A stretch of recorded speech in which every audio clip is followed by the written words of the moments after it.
Hey everybody, this is Andy, aka Love Retro BTW, across Twitter, Instagram, and Twitch.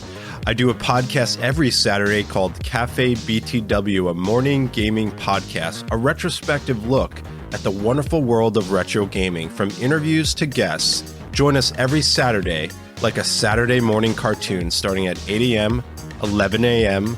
Eastern. Also, if you're on Twitter, please join the brand new retro gaming community, a place to share, connect, and show your love for the retro gaming community. All the links are down below. And remember, enjoy the Gamers Week podcast.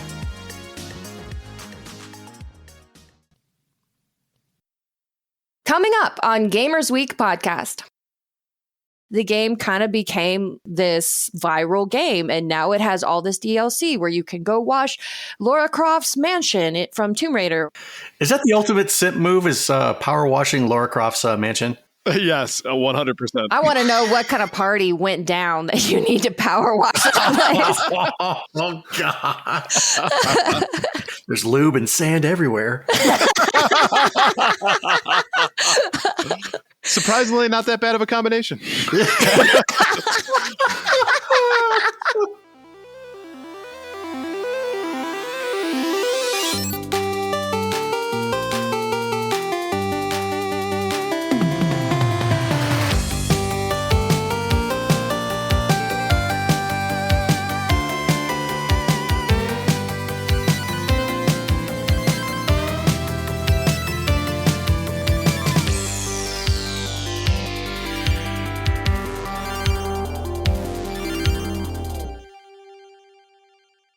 There is one derelict mall in Rochester. It was called the Medley Center. Ooh, the Medley. And my boss from my old job is the person who runs the Lonely Medley Center Twitter account. Oh. And he has been voted one of the best Twitter accounts in Rochester, like years in a row.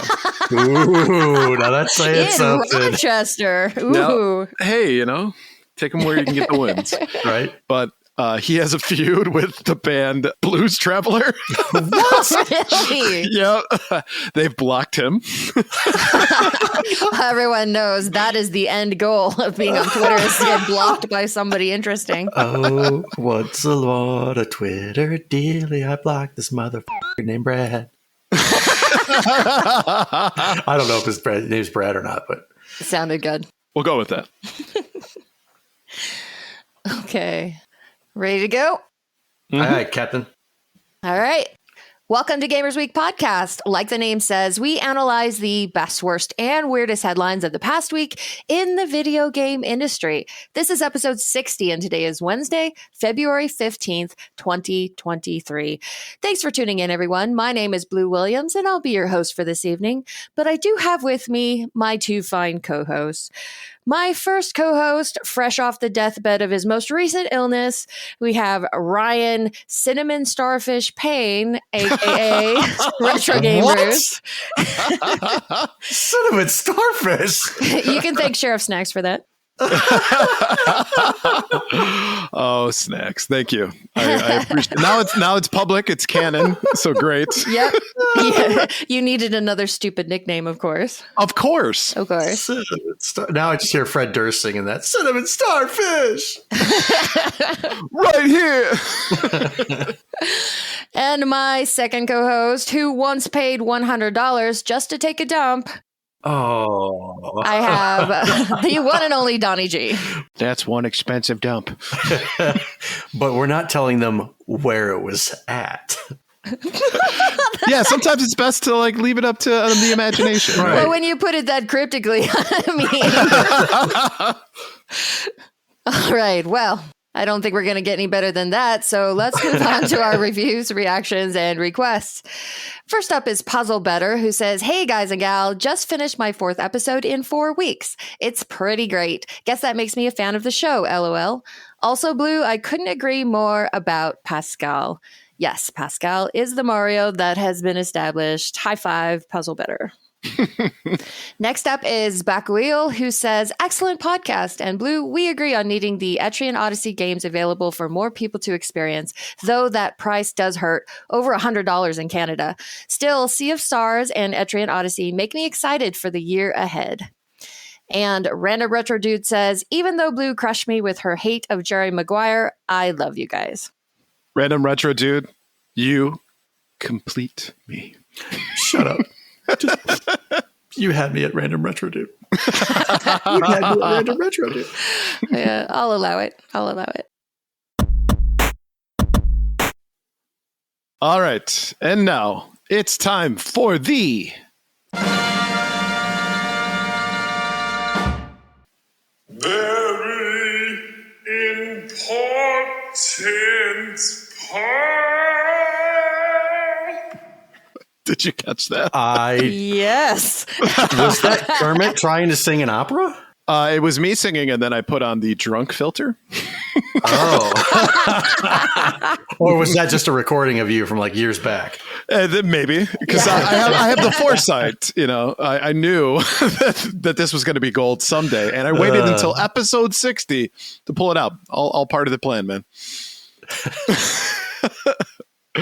All right. So every Monday on Twitter, we post our VIP or very important poll. And if you would like to participate, follow us on Twitter at GamersWeekPC. The question this week was, in your opinion, which console had the best commercials? Pulling in the rear here was the Atari 2600 with 6.3%. In second place was the N64 with 25.3%. And crushing the competition this week was the Genesis / Mega Drive at 58.9%.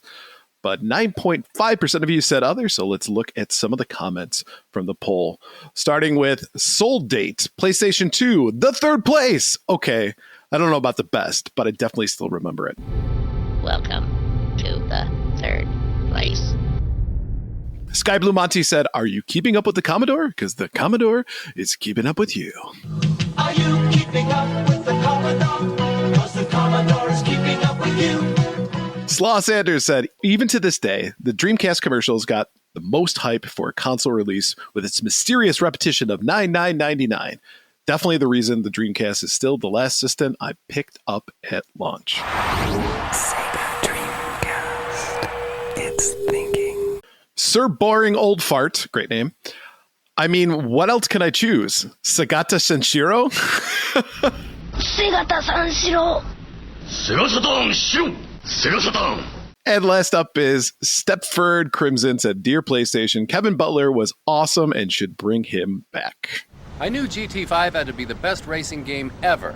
So when they said 500 cars, I said make it 1,000. When they said realistic damage was impossible, I said make it work. When they said they needed the test cars back, I said...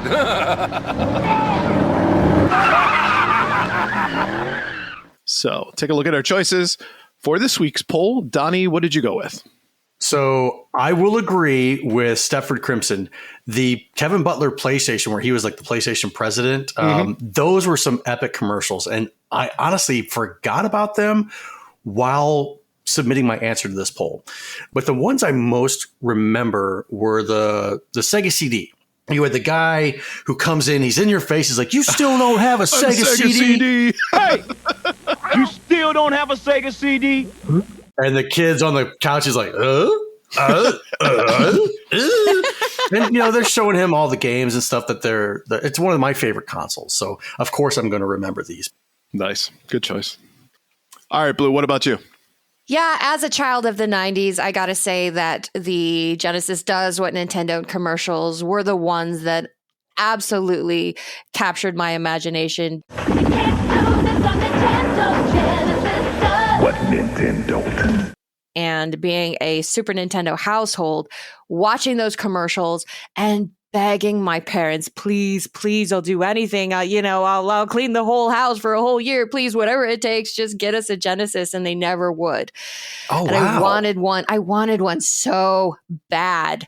And didn't get one till I was an adult. But I think the fact that I knew I could never have one made those commercials dig themselves into my brain just a little bit more. Like, Genesis does what Nintendo. I was like, well, I guess I'll never know, will I? No, you will. Nintendo Don't. So what about you, Ryan? I wasn't alive at this time, but I think the Atari 2600 had a lot of really good commercials because for the most part, it's really hard to just show gameplay. For an Atari game, it's really rudimentary, really boring. So a lot of times they had to be really creative with the commercials. There was one in particular that sticks out. It's Phil Hartman wanting to play ice hockey. Mm-hmm. So the guy goes up to the counter and he's like, "Are you ready for this?" You know, and he's like, "Well, what do you mean?" Think you're ready for it?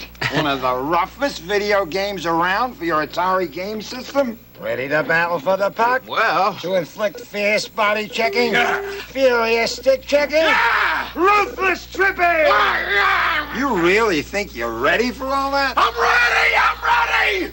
Fine. Cash your charge. Ice hockey by Activision! It's those commercials I thought were really inventive, and I liked them. Now, granted, they didn't have the punch that Genesis does, what Nintendo don't. They didn't have the weird factor. I think, what was it, PlayStation 2 with the weird baby that was creepy as hell. Those are all memorable commercials. Yep. The doll.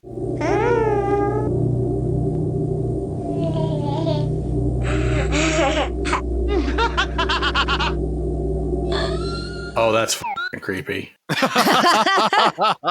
been a while since I've seen that thing. So PlayStation just likes creepy commercials. Yeah. Yep. Just really weird stuff that certainly sticks out. But I think Atari did a great job with what they had. So I'm going to go with Atari for this one. All right, let's move on to our patron shoutouts. We couldn't do what we do without the help of our gorgeous patrons. Here are the generous folks supporting Gamers Week on Patreon. Sheriff Snacks, Frank Grande, JNL Game, Love Retro BTW, Steven Sand, Ramboski, Terry Kinnair, Ducks in Disguise, Jim and Colleen, Games with Coffee, Hybrid Divide, You Fall Before Me, Davey PGH, the Red Ox PDX family, including Shannon and Luke, Zach Huge Thanks, Number One Blue Sick Voice Fan, Random Retro Dude, Princess Kitty Mew Mew, Rai Rai's Secret Best Friend, Mega Retro Man, Gameatroid, Emo-esque, Phil Tucker, Rye Bread's Number One Fan, Fruitcake's Number One Stan, Ducks with Thick Thighs, The Wizard of Zardoz, Bobson Dugnut, Great Siamine 81, BNT Zilla Guy, Geek with That, and Crunchy Kong.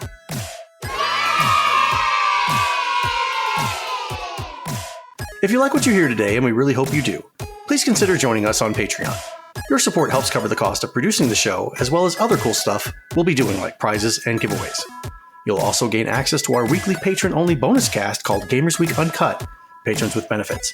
Visit patreon.com/gamersweek or follow the link in the show notes to learn more. Is Bobson Dugnut, Claiming. Yeah. You have to be in the Discord to know. Right. Bobson Dugnut, okay. Yeah. All right, let's move on to the headline segment, which is, of course, proudly sponsored by the Retro Game Club podcast. It's a fantastic, family-friendly retro gaming podcast.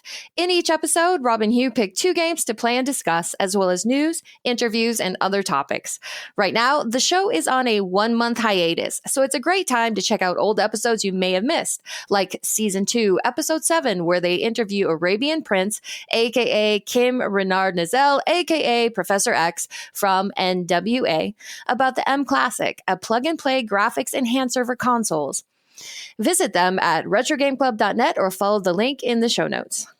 I feel like we need more rappers in the video game space. I mean, we've got obviously Soulja Boy. Done wonders for the video game industry. But also, do you guys remember Wu-Tang? What was it? Shaolin Fighters game? Wu-Tang! They had a peripheral, didn't they? Yeah, and they had the Wu-Tang symbol as a controller. That is the coolest thing. I want one so bad. It's black and yellow, and granted, it probably sucks as a controller, but nonetheless, it's super cool looking, and I've always wanted one. But it was Wu-Tang Shaolin style from 1999, a fighting game. So I would be down for more rappers, though, getting into the gaming space. Sans Soulja Boy. Yeah, Stan's trying to pass off an emulator as a freaking console. No, right. Thank you.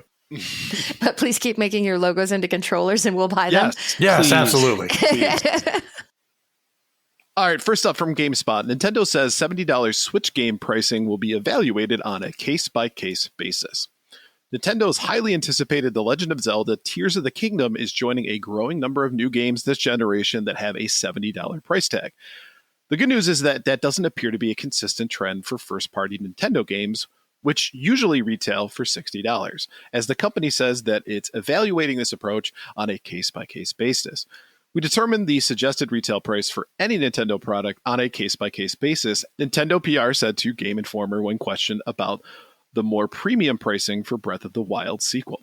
The last couple of years have seen a number of game publishers raise prices on games not long after the current generation of Xbox and PlayStation consoles launched. 2K Games, Sony, Microsoft, and Ubisoft have all confirmed that their AAA titles will be priced at $70, with Microsoft in particular noting that the rising cost of development, content, scale, and technical complexity being a major factor in this decision. Redfall and Starfield will cost $70 on launch, although it's worth noting that they'll both be available day one as Xbox Game Pass titles. Pricing it is always something that we are conscious of and the impact it has to our customers, Microsoft Gaming CEO Phil Spencer said back in December of 2022. Given our economic realities right now, something had to give in terms of us continuing to run the business with the increased cost basis that we had. The Legend of Zelda Tears of the Kingdom releases on May 12th. Nintendo, you were the chosen one. You let us down. Anybody who's listened to the show for any length of time knows that I hate this price increase. I hate it with a passion, right? Because it's going to go up and it's never, ever, ever going to go back down. Nope. But at least Nintendo, they've got the games that can't be played anywhere else. Right. Which is true. You can put $70 games on Xbox. You can put $70 games on Sony, but all you have to do is wait a couple months and they'll be down to $10. With Nintendo, you know, the games are never going to get down. And let's face it, there's nowhere else you can go play Tears of the Kingdom. You buy it at $70 or you don't buy it at all. And I'm sure when they say they're going to evaluate it on a case-by-case basis, this probably means the big Nintendo first-party IP like Pokemon, like Fire Emblem, Mario games, and Zelda, those are going to be the ones that hit the $70 price tag. Of course, they're gonna analyze which games are going to be the popular ones. Oh, what's the buzz? What's everybody saying about this game? Oh, they like it. Okay, that one's going to be $70. It's kind of iffy on this one. Yeah, that one will be $59.99. I hardly ever get a game on launch. If it's on the PS5, Xbox, or even PC, I will wait. I will wait a good month, 2 months, 6 months, hell, even a year to go pick up a game. I am kind of done spending $70, $69, $59 for every new single game that comes out. I mean, to your point, we just picked up the Dead Space remake when it launched, $70, and have been trying to play it, but there's some bug where all the enemies are invisible. Oh my God. And it makes it pretty much impossible to play. Like completely invisible, or is there like an outline like Doom? No, it's invisible. You got nothing. And then there's also a thing where items that you're supposed to be able to pick up, they just fall through the floor and you can't pick them up. So they're like, fooled you. My God, yeah. That's so awful. So I'm not sure we're getting our $70 worth out of this one.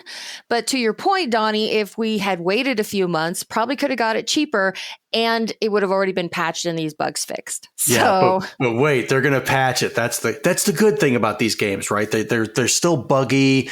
They're still filled with problems, but just go ahead and push it out to the masses. Get the money now. And we've got the internet. We've got the ability to patch this game and keep it going for 20 friggin' years. You know, I admit to being susceptible to that allure of, oh, I want this game. I'm just going to get it the first day. I don't want to wait. Right. But increasingly, I've been learning my lesson and that very few games are actually worth that day one purchase. That being said, though, I'm totally buying Tears of the Kingdom day one. Oh, yeah. That is a game that I'm not even complaining about paying $70 for. I mean, I just wrapped up Breath of the Wild. I put 105 hours into it. So as much as I loved it and expect to love Tears of the Kingdom, $70 is 100% worth it to me. Right. Can I pay $80 to have it so that the weapons don't break? No.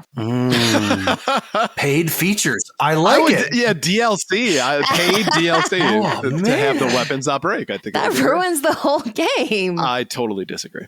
Okay. Well, yeah, that's a whole separate debate. Can I pay you to tailor this game to me specifically? Can I pay a little bit extra? Yes? Okay, great. I like that. Give me an easy mode. Give me, Easy mode. a beat a game button, I just want to see the end credits and tell everybody I beat the game. Right, there you go. For the game is $70, but if you give us $100, we just won't give you the game. We'll just give you a disc with the end credits on it. And all the trophies. I instantly get all these platinums. There are no trophies on. Well, that's true with Nintendo game, but Yeah. like any other game, right? That we're talking, especially with PlayStation, if I can platinum every game just by paying $20 extra, boom, everybody wins.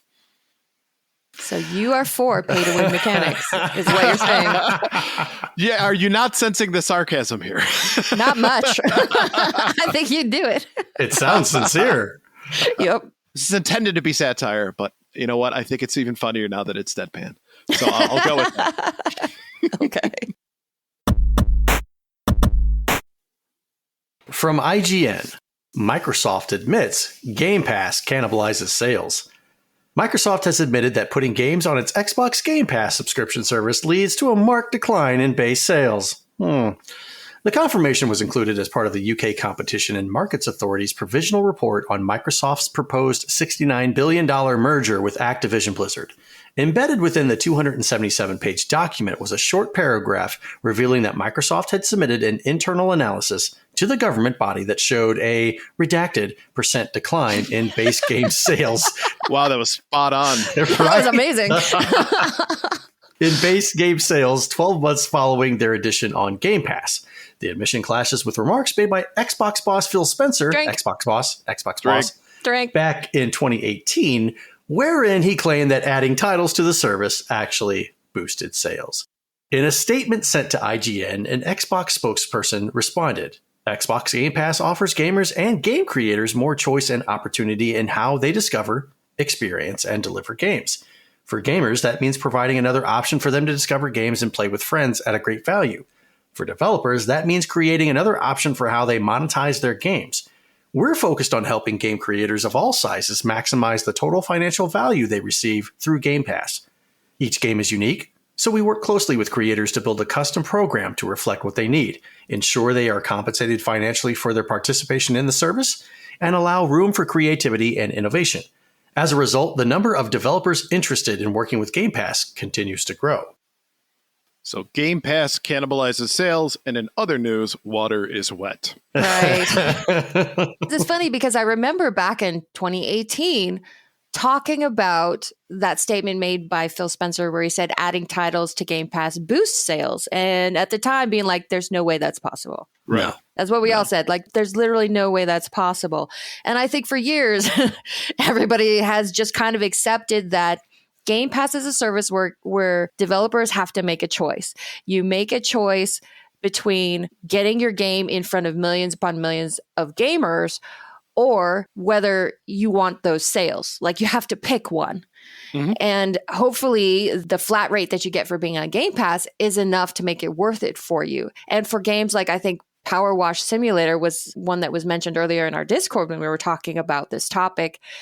That's not a game that was ever going to get that many sales. Right. No. Right. It's a gimmick game. Yeah, it's a gimmick game. Who's going to buy Power Wash Simulator? But because so many people got to try it for free and realized it was actually fun, the game kind of became this viral game. And now it has all this DLC where you can go wash Lara Croft's mansion from Tomb Raider. Is that the ultimate simp move, is power washing Lara Croft's mansion? Yes, 100%. I want to know what kind of party went down that you need to power wash that place. Oh, God. There's lube and sand everywhere. Surprisingly, not that bad of a combination.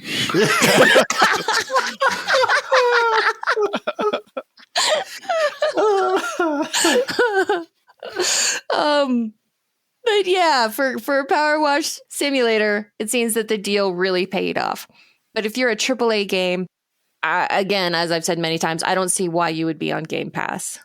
And to your point, I think what that does is it creates that marketplace where smaller companies, smaller development houses putting out their games on Game Pass, and maybe that will eliminate some of the user base because they're not getting the big games that they want. But The thing is, Xbox can do a lot with their own games and put them on Game Pass to keep it going.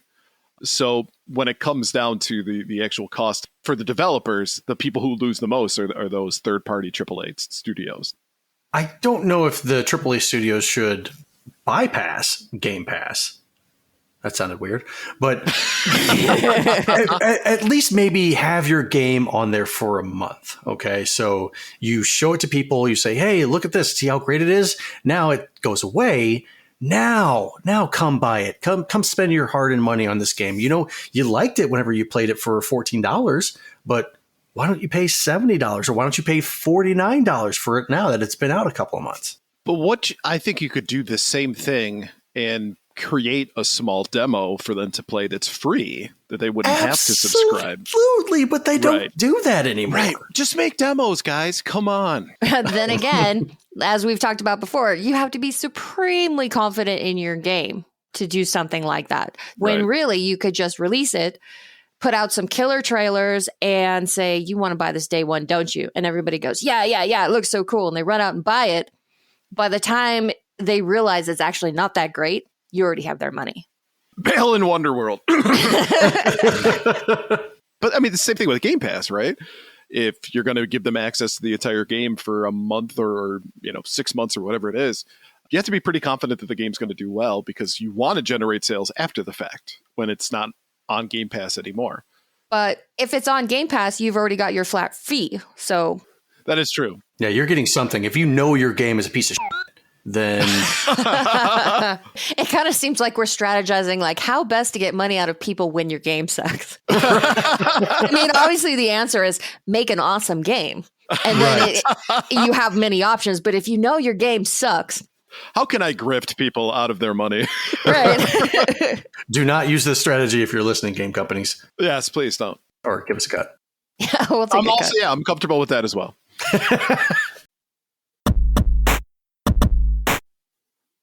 All right, next up from GameSpot, the live service game bubble looks ready to burst.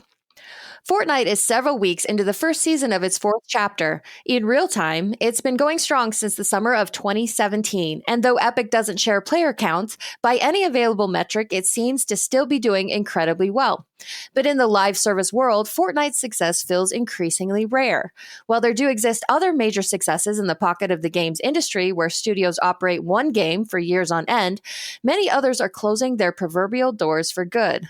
Velan Studios recently took to social media to alert players that its PvP dodgeball game, Knockout City, would be closing forever in June. Other high-profile shutdowns in recent years include EA's intended Destiny killer Anthem, ahead of its time co-op shooter Evolve, and what I'd argue is Harmonix's best music game, Fuser. Epic's Battle Royale has defined the live service world for over half a decade, and it seems as though many other publishers are unable to predict how large of an audience they will be able to retain or make plans to sustain a game at those levels. They want to be the next Fortnite, but there's not enough room at the top. Each of these games is built on an economy that relentlessly vies not just for your money, but your time too. We might even live in a post-Fortnite world someday, but it would seem to come on Epic's terms, not the competitiveness of the live service market. So few can sit atop that mountain, but for Fortnite, Warzone, Rocket League, and a handful of others, it seems comparatively cozy. I think what you find with the live service games is that it was a bandwagon genre, right? And those genres come around every decade or two where it's everybody decides that they're going to make a game like that. So if you're talking like the 90s, actually, even earlier than that, the 80s, everybody made a maze chase game. And the only one that ever did well was Pac-Man. Fighting games, the only three that did well was Tekken, Street Fighter, and Mortal Kombat. But there were a lot of other fighting games. So I think this is not unprecedented that a genre like this becomes extremely popular. It gets a lot of hype, so everybody else wants to cash in on this. And then all of a sudden, the bottom drops out because people just stop being interested in playing these types of games. I mean, it can get redundant. I don't know really anybody who, besides streamers, that consistently plays one of these games absolutely every single day and has since the inception of it. I can hear you seething, Donnie, so I'm waiting to hear your response. No, I'm not seething at all. Oh, I thought you were like, how dare you? No. The only thing I was going to counterpoint with something that you said about the fighter thing was that you could throw in Killer Instinct and Virtual Fighter in there. That's fair. But they weren't as big as the big three. No, how many Killer Instincts are there? 3, I think. Yeah, that's not the same. Yeah. No. And you don't see them still today, you know? No. And they didn't get a terrible movie adaptation either, so... You're right. But I think Killer Instinct is coming to Mortal Kombat, if I remember seeing that correctly, because Mortal Kombat now has like all this, these specific IPs that come into the game, kind of like what Fortnite does. You know, they have the Avengers or the Star Wars stuff, and they bring those characters into Fortnite. Well, Mortal Kombat has done that with Predator, RoboCop, Terminator, Freddy Krueger, Jason, Leatherface. And now I think they're going to be doing it with some Killer Instinct people. Well, and it's funny you mentioned bringing in different IP into your game because it's not mentioned in this article, but it just came out recently that Multiverses, the game that everybody said was the Smash Brothers killer, and it had all kinds of different characters like the Scooby-Doo characters and Batman and so many others. The headlines are saying that its daily peak Steam player count has dropped by more than 99% since launch. Wow. But that was another live service game that people just don't care about. We've talked about this several times on the show about just not being into these types of games, with the exception of Donnie, who still can't seem to break away from his true love Warzone. Yeah, I'm a crack fiend for it. And the new season dropped today, so I know you guys were up here a long time.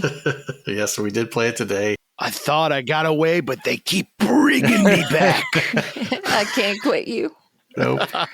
So we've bemoaned that live service games seem to be the way that the game industry was going for so long. And then it's like they're all toppling at once. Like people just kind of collectively all at the same time got tired of these games. Well, and like Ryan said earlier, this all of this seems to be cyclical, right? You know, the games come and go. The popularity stays for a certain amount of time, then it swings a different way, then it swings another way, et cetera, et cetera. Now, that being said, what happens when they decided to say, you know what, we're shutting it down, and all that money that you've spent on this stuff is now gone? What have you accumulated? And I keep trying to tell my kids that when they used to want to spend all of this money for V-Bucks and stuff and saying, oh, I got to get this skin. I got to get this skin. I want to get this. I want to get that. And what happens when it's all gone and you've got nothing to show for it? Well, and I think that's why a lot of these games are free to play. Right. And if you spend money on skins and stuff, I mean, that's on you. I hope you enjoyed it, but it's not like you ever really purchased something that I think you would be expected to keep with you. I mean, I loved Fallout Guys. That was a lot of fun, but it got boring after a while, and especially because I was never winning. There's it. There's the reason. Yeah, but you would accumulate skins, but you could purchase ones if you really wanted to look like a hot dog or something like that. And it takes forever to actually get anything. So right. Yeah, that constant, like, you have to grind for this, you have to grind for that. And in 2 years, you'll be able to get this skin that somebody paid $5 for back like 3 years ago, and it's no longer cool. But you still want it. Unlocking a skin is something where I get to flex on somebody else for a little bit, and then it's everybody else has the same hot dog skin in Fall Guys. So now I look like just another person in the crowd. Another hot dog in the package. Nice analogy. It works. Speaking of crackheads, from Games Radar. Best segue ever. Yes. Official Cocaine Bear game is like Pac-Man, but you're the ghost, and the ghost is a coked up bear. In anticipation of the upcoming Cocaine Bear movie, the titular American Black Bear now has its own game where you chase around and maul people to death. And frankly, this browser game is metal as all hell. Just in case you haven't heard, the incredible true story of Cocaine Bear. In 1985, a 175-pound bear fatally overdosed on $2 million worth of cocaine in the Tennessee wilderness after stumbling upon a cache of the illicit drug, which was abandoned by smugglers being pursued by authorities. Shortly after the bear's death, its body was taxidermed and then changed hands several times, at one point being bought by country singer Waylon Jennings, but ultimately winding up in a museum in Kentucky. Now, 38 years later, the lovingly dubbed Pablo Escobar, wow, nice, yep, is getting his own feature movie as well as a browser-based video game tie-in called simply Cocaine Bear. While you'll have to wait until February 24th to see the movie, you can play the game online for free right now. The official Cocaine Bear plays a lot like Pac-Man, but the relationship between the player and NPC is reversed. Here, you're on a cocaine-fueled rampage through the woods where the only cure for your appetite is human flesh. You use your arrow keys to run around the map, eating humans to reach a high score. The red bags of drugs will give you super speed, and catching the ambulance will grant you bonus points, and that's pretty much it. Again, it's probably not something any of us will be playing in a month, but for a goofy marketing ploy, it's worth giving it a whirl. Donnie, world record in Cocaine Bear. Oh, man. If that's something that's achievable, if they have points. Submit it to Twin Galaxy. Do it. Yeah, I don't know how. I don't think the Twin Galaxies will have anything for it. Because they can't basically ensure that you're not doing any type of cheating because, it's browser based. So they let in Billy Mitchell for years. They can let in another. Right. Submit it to him anyway. What's the worst they could say? Yeah, just no. Yeah. You miss 100% of the shots you don't take. That's right. Gamers Week podcast stream. Cocaine Bear. Bear? Sure. Yeah, whatever comes out. Actually, I understand. It's out right now, but actually I understand it's super violent. Well, then let's do it. Yeah, but TOS is a problem. I think if you tag Gamers Week as being an adult-only show, because, I mean, really we should. Because you should be doing that anyway. I don't know. Donnie behaves himself when he strings Breath of the Wild. Yeah. So I'm seeing this, I'm looking at the map of this game, and it's very rudimentary. It's just a simple maze, just like Pac-Man. There's really nothing to it. So I'm kind of not getting what's going to hurt you. Probably nothing hurts you because you're the Cocaine Bear. Right. You just have to catch the humans and get the high speed and then watch the kill animation. Yeah, then what's the point? There is no point. It's just a silly marketing ploy that everybody's going to forget about in a few weeks. Like it says. I think Nintendo should grab the IP for this and make Cocaine Bear 99 like they did with Pac-Man. So I guarantee you limited run games might get a hold of this and make a physical release. What kind of items would they include in the collector's edition of Cocaine Bear? A bearskin rug and cocaine? Mom, I think it says this is an 8-ball. This cocaine is for display purposes only, okay? No ingestion. No, would it be a great marketing ploy to say, 1 out of every 10,000 actually contains cocaine? You got people like, oh man, I got to buy another one. Right. And it's like a Charlie and the Chocolate Factory situation where they're buying up the boxes and boxes trying to find the golden cocaine bag. Because I've got the golden cocaine. Because I'm going to snort this bag right up my nose. That'll get Grandpa out of bed. Yep. I've been laying here for 34 years, but there's a chance I can have cocaine? Boing. Snort yourself, rub your gums to a state of pure intoxication. That's great. Now I want a musical of Cocaine Bear. Yes, please. Come on. That'd be so fantastic. It's going to happen. It's got to happen. Cocaine Bear, the musical. Come on. They're in the middle of filming Willy Wonka, and Cocaine Bear just comes in and just mauls everybody, including the Oompa Loompas. And then does a dance. Yeah. Oh my God. How come nobody is paying us for the idea? No. We're giving away gold for free.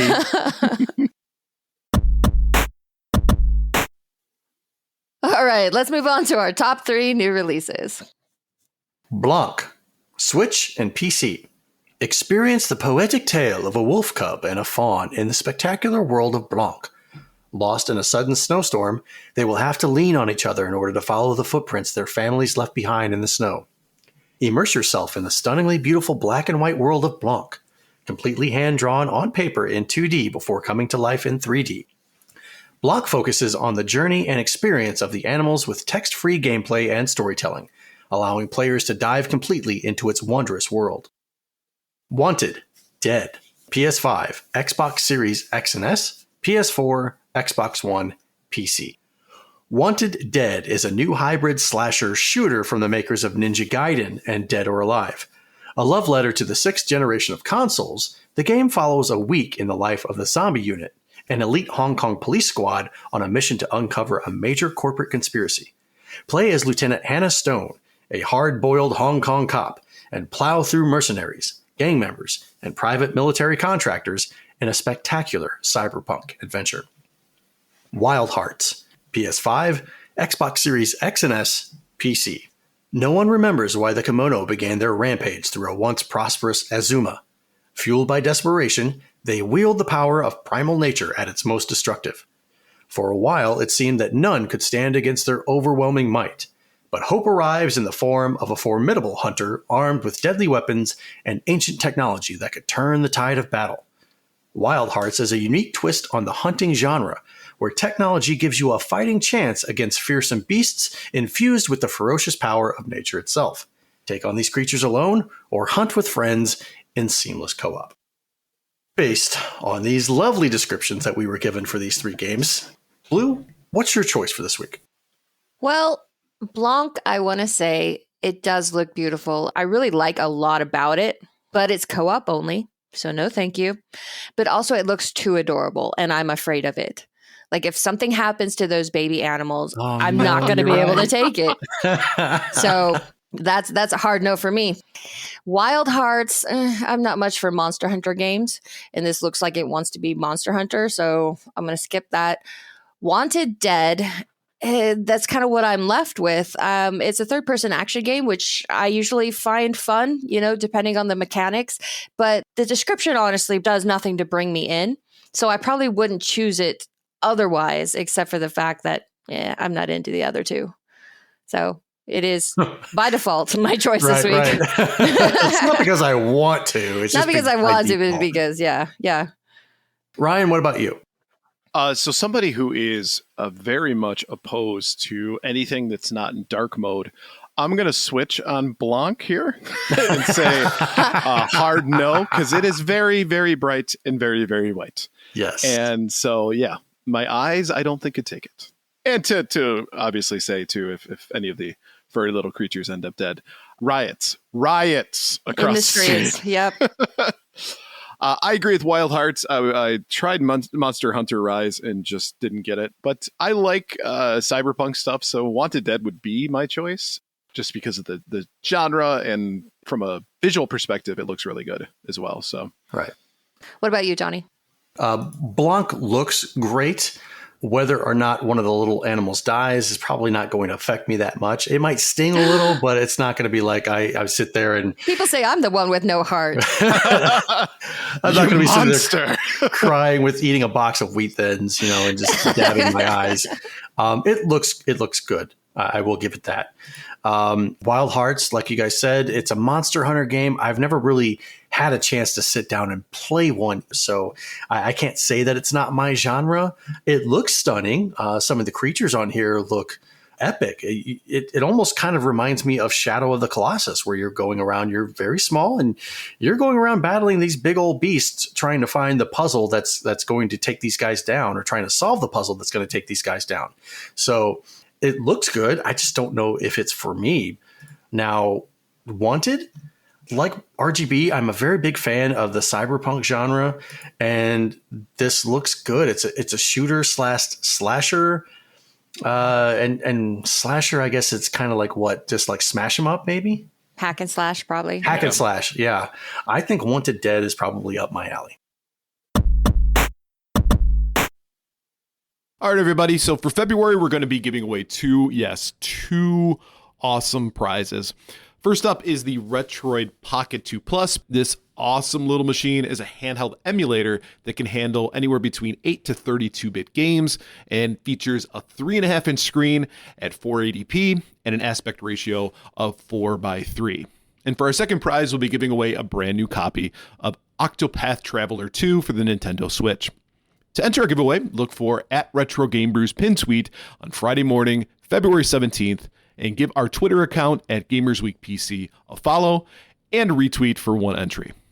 If you want 2 more entries, comment with a picture or a screenshot of you listening to episode 60 for a possible total of 3 entries. Entries will be accepted from Friday, February 17th to Tuesday, February 21st. You're already listening to the episode, so you might as well enter now before you forget. All right, on to our main topic for the week. From RTE, the golden age of video games is over. ?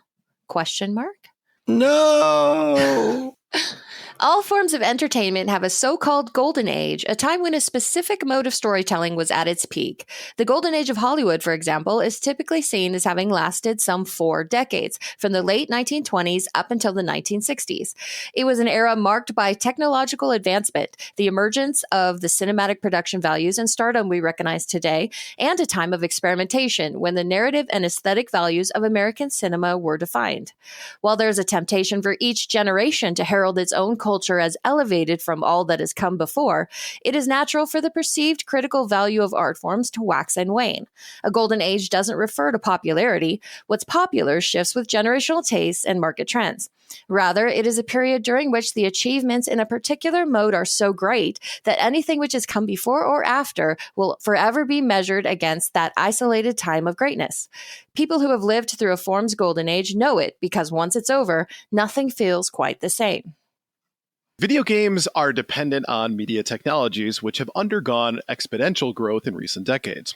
The first commercial general release video games appeared early in the 1970s. Only 50 years have gone by, but contemporary video games are now unrecognizable from their predecessors. Such hurried evolution has brought with it many periods of transformation, some of which might be considered a golden age. Certainly, the 1970s and 1980s were seen as a golden age for arcade games, the cultural influence of which can still be seen in mobile games. The 1990s was an era in which the creative potential of developers remained constrained by the limited capabilities of early consoles and domestic computers. This all changed in the mid-2000s with the advent of AAA video games. These are usually developed by major studios and publishers involving large development teams and budgets. AAA titles deliver what most players now want from video games: narrative-driven, compelling gameplay set in expansive, immersive game worlds. AAA titles are big, beautiful blockbusters.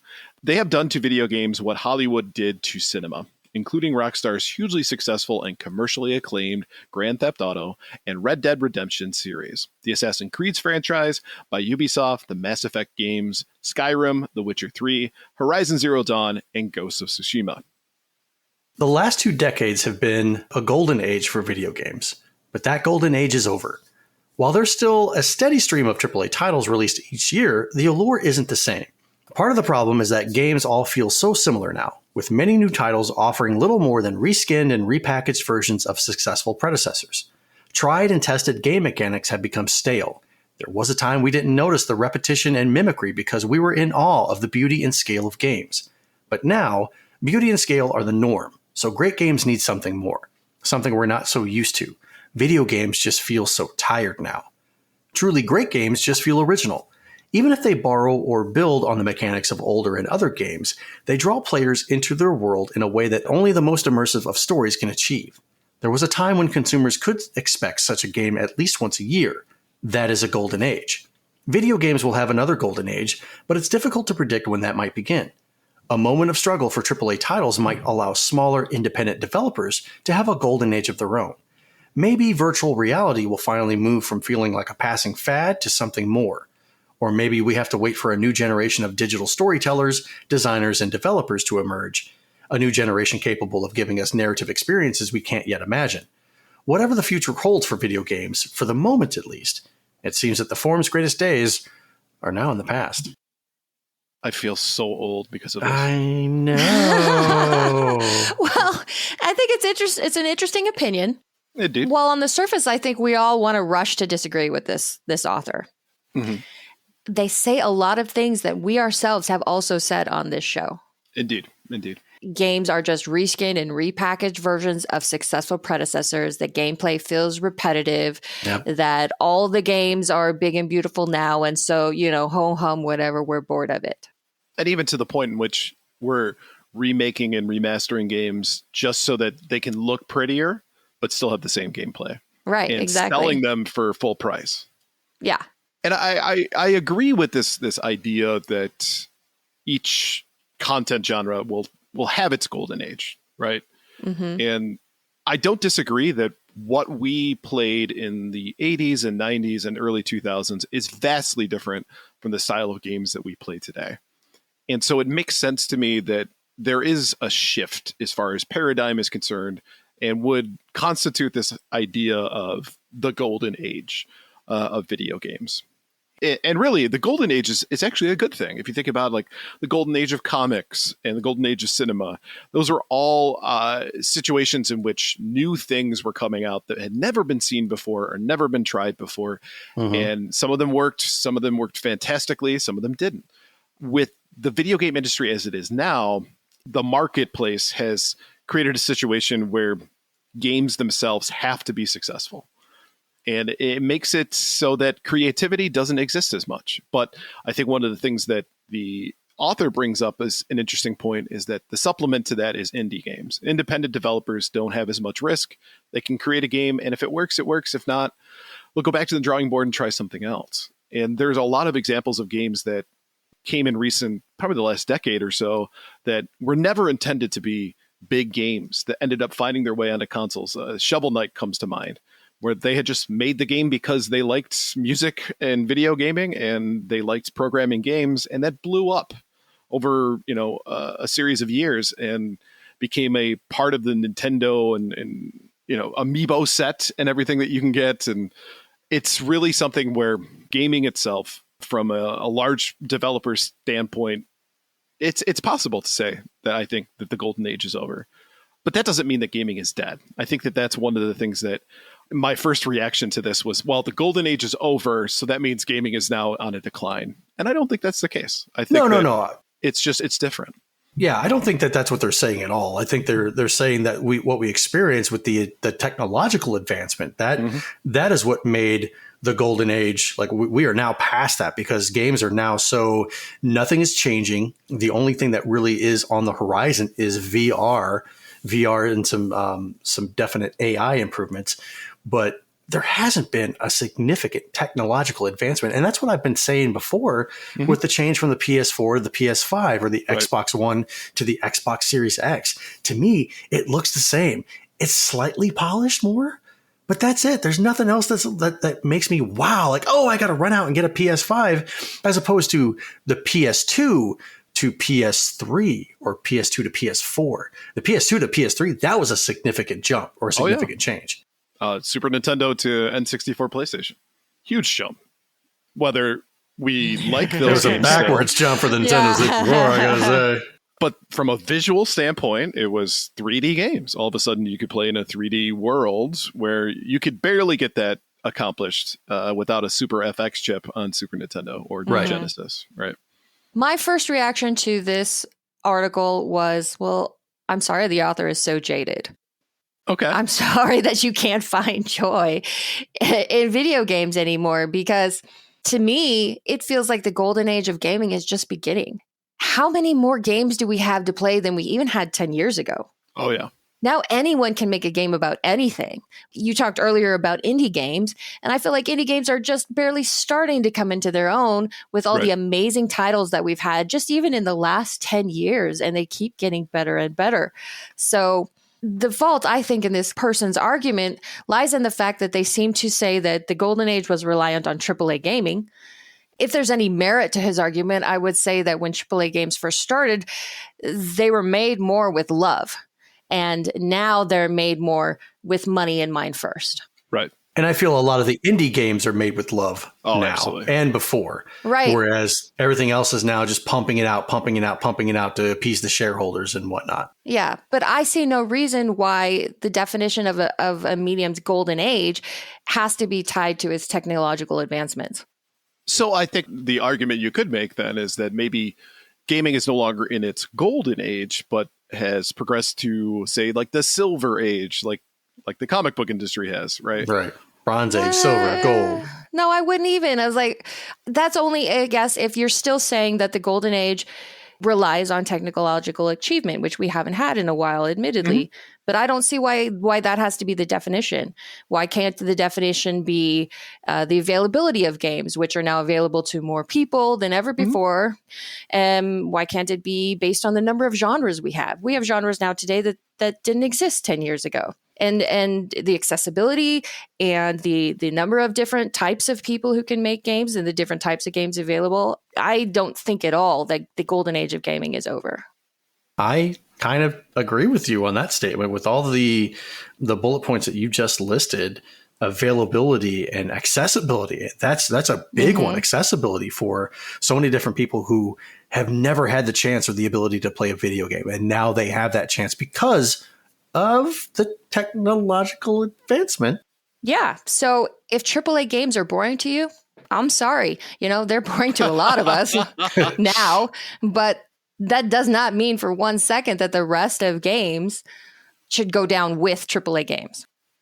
I would argue that the term golden age, though, is something that is viewed with nostalgia. It's something where it was kind of the Wild West of creation, content-wise. And it focused on the art of it than the money aspect of it. And that, to me, is probably more of a better definition of a golden age. I mean, I think you hit on it with the nostalgia thing. I think that's definitely a tendency of people, especially people our age and older, to say, well, things were better back in my day. Right. Were they? Or it's just how you remember them? Yeah, the rose-colored glasses are a permanent fixture for a lot of us. Right, exactly. So, I think a lot of times it has less to do with whether the stuff was actually better, whether the stuff was different, or whether you yourself were different. And it's a natural thing, I think, to get jaded as you get older and to be like, yeah, I've been there, done that, seen this, whatever. But that doesn't necessarily make it reality. It's your reality, maybe, but it doesn't make it reality for the rest of the world. I think all of us, if pressed to decide what we think is the golden age of gaming, immediately our mind's going to go back to the 90s. Of course. Because that is when we were so excited about it. Exactly, yeah. Can we? Please? Can we go back to the 90s? Is that what you're saying? Yes! Crystal Pepsi and Reebok pumps and Game Boys for days, man. Marty, jump in my DeLorean. We're going back. Why, Doc? We need to play Sega Genesis. But I can play it on my computer. We need to play Sega Genesis and drink Zima. Oh, gross. You can go all the way back to the 90s and drink Zima. Hey, it was good in the 90s, not so much now. It's good in the 90s because you didn't know any better? You're not wrong. Feel the same way about Keystone. Oh, God. And Bartles and James. Yeah. What we drank back then was, Yeah. What we could get our hands on. Basically, whatever anybody would sell you without looking at you too closely. Right. All right, before we move on, let's take a quick break to talk about our sponsor. This segment is proudly sponsored by the Elitist Podcast. It's a show where 3 friends and occasional guests play games about video games, including trivia, game show games, and more. Here is this week's trivia question. It's always fascinating to read about the ways classic console and game developers overcame challenges to make something magical appear on the screen. For instance, SNES developers created a special method for scrolling backgrounds, which was used heavily in games like Pilot Wings, Super Mario Kart, and all those overland maps in the Final Fantasy series, all through the utilization of what graphics mode? Tune into the Elitist Podcast this Wednesday to hear the answer. You can find the Elitist on your favorite podcast platform, and we'll also have their links in the show notes. I believe I know this one. I believe I know this one as well. I was going to say I'm not that big of a dork to know something like this. Yeah, I mean, I know video games, but I don't know about the video game modes for the Super Nintendo. I'm a little bit lost, actually. I think when someone says it, you're going to go, oh, yeah, that one. Okay, let's hear it then. It's Redacted. The f- Redacted. You've never heard of Redacted. No. That's it's every game that has that like Super Castlevania 4, right? Where it's you got to hang from the thing and like the background swirls around you. Yeah, I gotta say, I'm not familiar with that one. Yeah, I guess everybody just wants to appear more dorky. Mission accomplished. Yeah, Yep. you guys did a great job with that. Yay!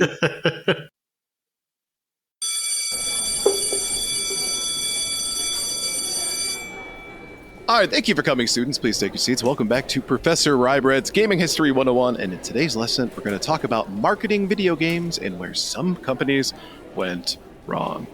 So, to kind of start things at the beginning, if you think about marketing and advertising for video games, it always hasn't been exactly cut and dry, as you would find with other tangible products that you would get in the store. It's, because it's an interactive media, it can be difficult to grab people's attention to convince them to buy and establish repeat customers. So back in the Atari days, it was tough to market games because gameplay wasn't really about what was happening on the screen, but more about using your imagination. And therefore, much of the advertisements were cinematic in nature and, describing what the game was supposed to represent. And if you even look at the game boxes for an Atari cart, it showed off these crazy action sequences, and that barely was represented on the game that you actually played. Exactly. One that comes to mind is Missile Command, that you got this guy who's in this nuclear bunker wearing a helmet, and he's got all these dials. That was nothing like the game. Or if you look at Night Driver, Night Driver is one of those same things. It looks like a cinematic still from a movie, but yet what you get to play is just moving a square box around. Beep, boop, boop, boop, boop. So naturally, they just couldn't be like, all right, yeah, this square box, come buy our game. So, I mean, they made some really fun and awesome commercials with that to entice people. But, as technology progressed, it became easier to match advertising with what was on screen. So the commercials did a bit of a shift where they showed off more of the gameplay itself and, just tied it together with live action sequences. So, for example, the Legend of Zelda rap commercial comes to mind. If you haven't seen it or heard it, I highly recommend just for the cringe factor alone. It's the Legend of Zelda, and it's really rad. Those creatures from Ganon are pretty bad. Octoroks, Tektites, Levers too. But with your help, our hero pulls through. Yeah, go Link, yeah, get Zelda. Awesome! Oh, I think I remember that one. Yep. But eventually showing gameplay and cinematics wasn't enough to grab people's attention. So the market was saturated with companies trying to get your game to stand out, and that meant taking risks with your advertising campaigns. Let's take a look at some of the ambitious and potentially foolhardy attempts at trying to drum up sales for games in the early 2000s. So this first example is from 2002, when Acclaim decided to encourage people to break the law in order to sell their game Burnout 2: Point of Impact. So for this promotion, Acclaim told players that if they bought the game on the release date and acquired a speeding ticket in the United Kingdom, Acclaim would pay the fine. Oh, snap. Yep. And as you can imagine, probably wasn't too popular with law enforcement, and Acclaim specifically stated, though, in their marketing that they would not be liable for any accidents or injuries as a result of this promotion, which was just the icing on the cake. And therefore, the UK government cracked down on Acclaim, and as a result, the promotion was canceled. Now, this sounds like something that was cooked up one night at a pub and was never questioned again. It seemed like a great idea at the time. Yeah, man, we should tell let's pay for their speeding tickets. Now, personally, I'm glad this didn't go through because video games have enough people wanting to use them as scapegoats for real life world problems enough already. So glad this one didn't actually happen. Now, next up in 2003, Acclaim again, for their newest game, Virtua Tennis, decided to make a marketing campaign for the birds. Now, Wimbledon is the most popular tennis tournament of the year and is the highlight of the tennis season. While Acclaim, the previous year, put their logo for Shadow Man 2 Second Coming on gravestones to promote the game, in 2003, they had to take it up a notch. Rather than plastering their logo on signs or billboards, this time they decided to do so on living animals, pigeons to be precise. Ooh. What? So, to quote Larry Sparks, the VP of Marketing International for Acclaim, the Virtual Tennis 2 pigeon marketing campaign is highly targeted as it brings awareness of the game directly to tennis enthusiasts. The Wimbledon tournament is famous for the occasional descent of pigeons onto the center court, but for our advertising pigeons, we are trained to go straight to the fans and flap their logos in front of them. These specifically trained pigeons, yes, will be branded with harmless, fetching water-based paint that will cause no harm at all, the company said. And I'm sure PETA loved this idea. So they trained pigeons to essentially go attack people because people love birds anyway. You know what I would love? I would love a copy of Virtual Tennis 2 and botulism. Right. Next is 2009 with Electronic Arts and their newest game, Godfather 2.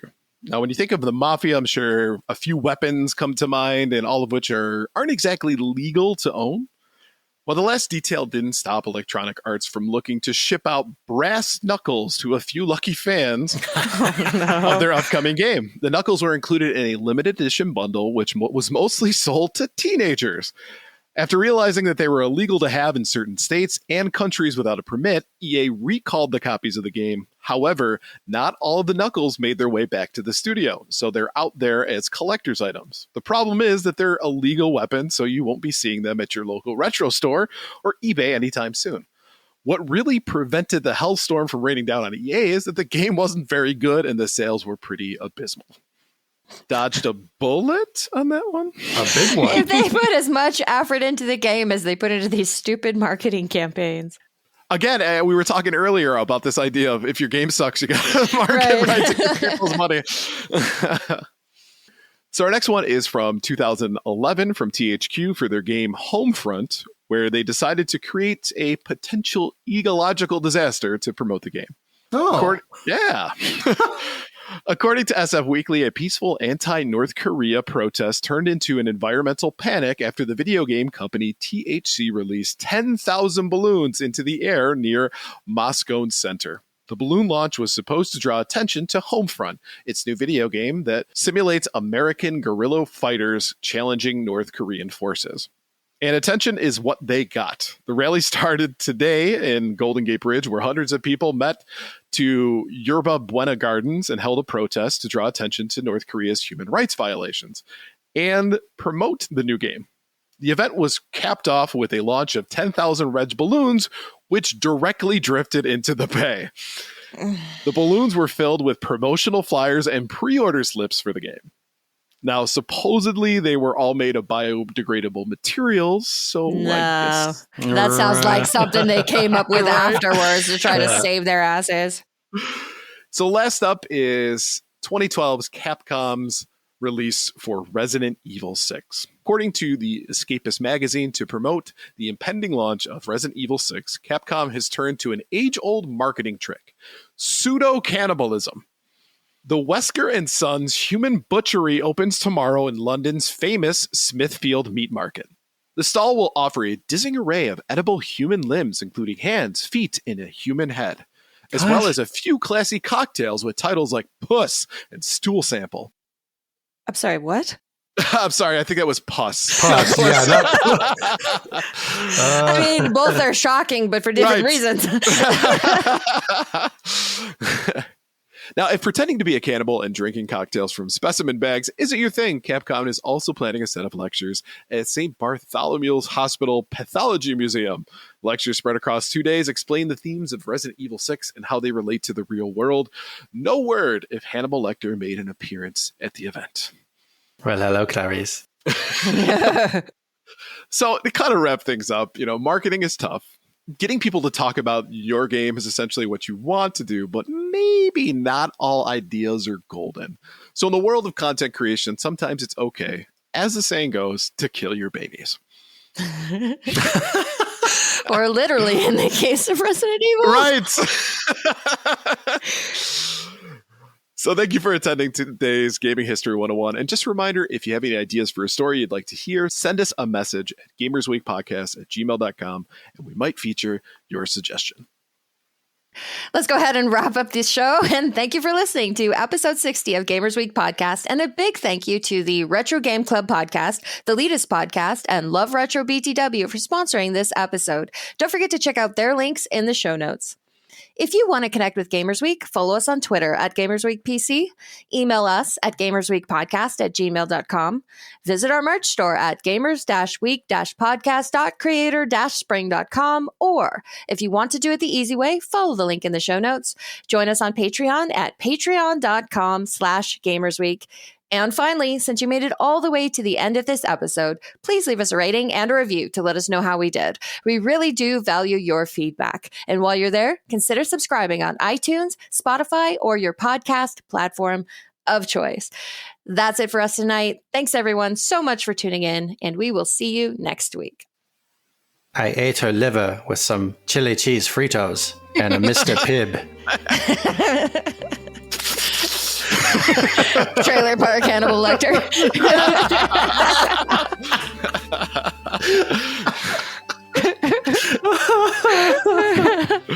Clarice has one of those Lynn names after her. Hello, Clarice Lynn. All right, good night, everybody. Good night. Good night.